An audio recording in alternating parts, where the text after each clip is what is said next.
සුබ දවසක් කියලා ගොඩාක් ආදරෙන් ඔයාවදත් මගේ channel එකට පිළිගන්නවා.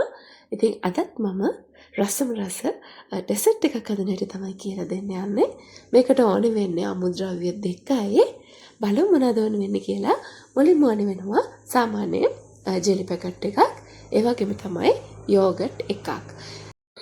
ජෙලි ගනිද්දි කියන්නෝනේ ගොඩාක් ඇඹුල් රස තියෙන ජෙලි එකක් ගන්නවා නම් ඔයාට අමතරව සීනි ටිකක් එකතු කරන්න වෙනවා.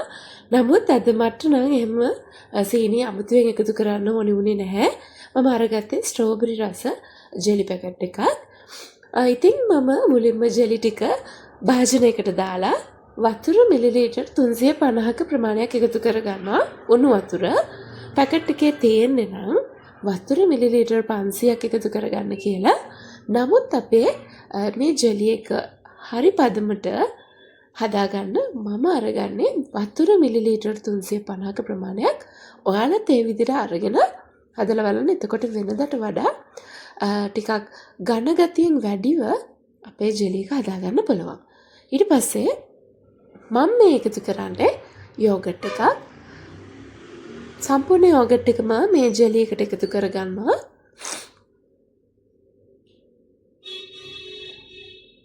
සම්පූර්ණයෙන්ම මේ යෝගට් එක එකතු කරලා අපිට බ්ලෙන්ඩ් කරගන්න තමයි තියෙන්නේ.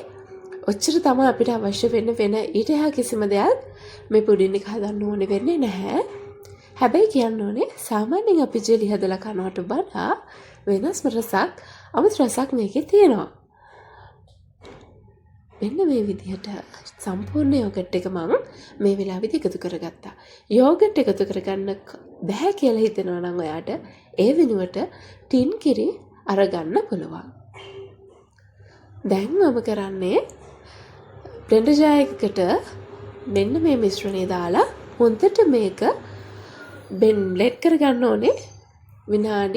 විනාඩියක් විතර බ්ලෙන්ඩ් කරගත්තාම හොඳටම ඇති. එතකොට මෙන්න මේ වගේ පාට ටිකක් ලා පාටයකට හැරිලා හොඳ ක්‍රීමි ගතියකට අපේ ජෙලි මිශ්‍රණය හැදෙනවා. ඊට පස්සේ ඉතින් ඔයා භාජනයකට දාලා ලස්සනට මේ ටික ෆ්‍රිජ් එකේ දාලා සෙට් කරගන්න තමයි තියෙන්නේ. මම මේ වගේ පුංචි වීදුරු කප්ස් වලට තමයි අද මේ ටික දාලා එකතු කරගන්නේ. තව ප්‍රමාණයක් ඉතුරු වුණා. ඒ ටික මම තරමක් ලොකු වීදුරු බෝල් එකකට දාලා තමයි සෙට් කරගන්නේ. සාමාන්‍යයෙන් ඉතින් ඔයාලා දන්නවා ජෙලි එකක් සෙට් වෙන්න යන වෙලාවම මේ ටික සෙට් කරගන්නත් අපිට යනවා.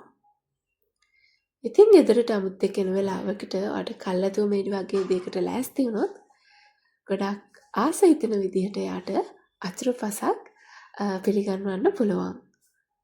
මේකේ විශේෂත්වය තමයි ජෙලි එක හදලා අපි සෙට් කරලා ඉවරුණාට පස්සේ ලේයර්ස් දෙකකට තමයි මේ ජෙලි එක හැදිලා තියෙන්නේ. අන්න ඒක විශේෂත්වය. අපි සාමාන්‍යයෙන් ජෙලි එකක් හැදුවහම තියෙන පාටටනේ හැදෙන්නේ. මේක ලේයර්ස් දෙකක ජෙලි පුඩින් එකක් විදිහට අපිට රස බලන්න පුළුවන්. ඔන්න ඉතින් ජෙලි එක දැන් සෙට් වෙලා තමයි තියෙන්නේ. මේ බලන්නකෝ ලස්සනට තියෙනවා මේ ජෙලි එක.